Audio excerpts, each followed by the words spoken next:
Guys, gals, and fellow gender non-conforming pals. Welcome back. I am C28 and I'm rather hot in this jacket, to be quite honest with you. Vlog 25. Let's do it. So today in sequencing technology, we were talking about sampling. Now, specifically, we're talking about the art of sampling, not just recording, because that's recording. We're talking about what you do with those samples, how to build a sampler. And that's everything we went over today. So specifically, the sampler we were using was the multi-output sampler by Apple. Let's find what that is actually called, because that's not its name. It is actually called Sampler Multi-Sample, and then you got a multi-output stereo, mono, 5.1, whatever, Dolby Atmos if you want to do that. But using those and understanding how to map different things, that's about all there is to say. So I'll say what I took away from it. What I definitely took away from it was understanding the intricacies that you can put into it. That it genuinely is not just a sampler, but it is a synth. It's a synthesizer. Like, it totally is a synthesizer, and you can use it as one. You can think of it as additive synthesis, but I think what's more important to look at is the velocity. The velocity is something that I really didn't know about, that you can have different note velocities trigger different samples, which is really cool. So if you have a synth sample that you make on the Moog Matriarch, for example, this thing that you're sitting on right now, you could have that recorded for every single note and get the high velocity, the mid velocity, plug that in, and you get a digital equivalent of the Matriarch. That's pretty cool. And I think now what I'm gonna do is, on every single synthetic design episode from now on, at the very end, instead of giving you the patch, I will give you the sample. And the idea is, in synthetic design, what I'll actually do is I'm gonna have the camera over top. So if I personally like the sound, I'll record the patch. If I think, yeah, it's cool, but it's not really what I'd use, I'm not gonna record the patch. But what I will do is I will sample it, and I will create a full board. Where if you don't have this $2,000 synthesizer, but you do have Logic Pro, you could just easily plug this in for free. I give it to you. And that is something very cool that I want to do now, is, yeah, velocity sensitive Matriarch clones. That's pretty cool. Of course, they're gonna take bloody ages to do. I could kind of cheat and go, yeah, we'll go this one, this C, this C, this C, this C, this C, and then stretch it so it covers different note regions. But what I think I'll really do is one note, all the way up this to 72, 64, whatever keyboard this is. I don't know how many keys it's actually got, to be honest. But that's what I'll do. I'll go the extra mile for you, because I appreciate you plural, yous, my YouTube audience. Yeah. I was getting a bit self-conscious actually about how I'm shooting these videos, and it's like there's not really a fun little backstage. There's not like a green screen or anything like that. Nothing fancy. It's just. And I was watching Look Mom No Computer, Sam, over in the UK, his videos. Bro's doing the same thing. So I don't feel too bad about it now. I'm like, all right, bro's doing all right. I'm just starting. I got 502 subscribers as of right now, so that's pretty fun.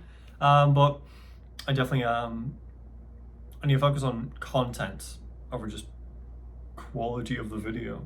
Content, what's actually in the video. So that's definitely gonna be important. I think in these vlogs, I'm always talking about full cell, but it's a video log. It's about me. It's not about full cell. It's about me. That's a big part of me, but it's about me. That sounded weird to say. It's about me. It's all about me. But like, it's about what is happening in the C28 realm of stuff. And I don't always talk about that in the video logs. Almost never, actually. So yeah, I think directly after this vlog, I'm going to pick up a tripod, carry on that promise of, I dropped the camera 2 times already, isn't... Here. So this is the setup I'm using for my camera. I'm literally just stacking it on this duct tape and this like stack of cards. That's it. That's what we're rocking. That's a stupid setup. That's a stupid setup. We're not doing that. No. Instead, we're gonna use one of these, but it's not broken.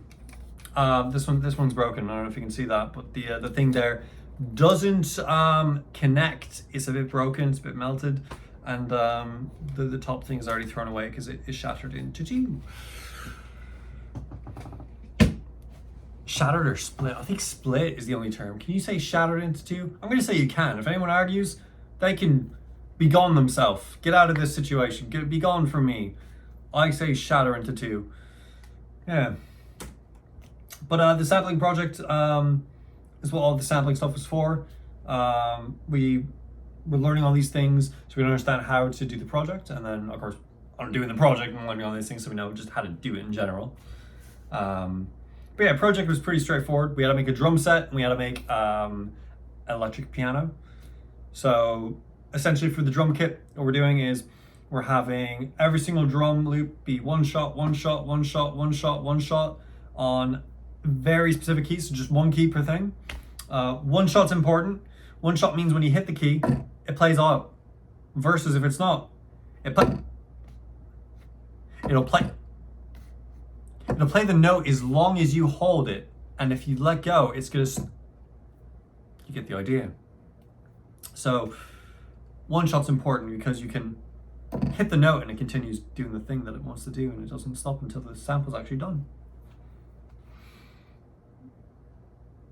But the other thing you could do, instead of just 1 shot, is you stretch it out, do different regions. You have a root note, which is where the sound originates from.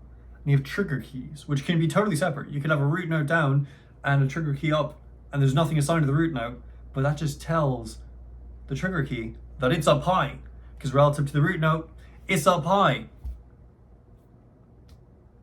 I don't know if the directions actually match. I think this is left, that's right, for you. I actually don't recall. I watched these vlogs and I don't know. I'm gonna go with yes. I'm gonna go with yes. This is left. That is right. That's what we're going with. So, you know, going up, going down. Anyway, you get the idea. But you can stretch it out too, your region, what it hits. So that way it actually pitch bend them for that region that you're selecting. So that's where it becomes useful for getting, say, the modular synth sounds, is I can have my matriarch play. I can have it play the sounds, and I can capture just that sound. And pretty fun.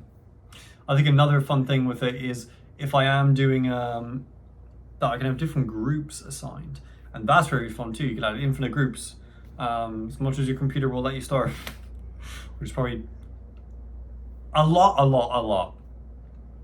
I was gonna say a metric something ton, but you know, I'm getting monetized soon, so I gotta watch that stuff.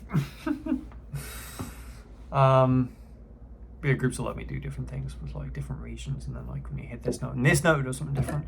And just doing little sampler packs, that'd be fun. So it'd be fun.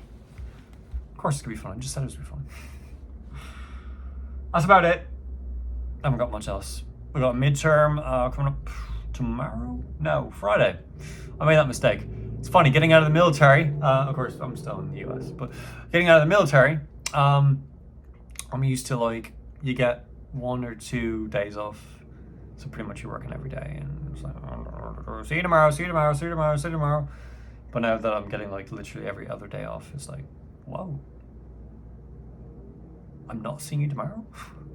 And my vocabulary has yet to change to understand that tomorrow doesn't immediately mean we're working again. So I keep saying tomorrow, but it means like the next lecture. Or the next vlog, which I'm not shooting these every day. I could though, but I'm not going to.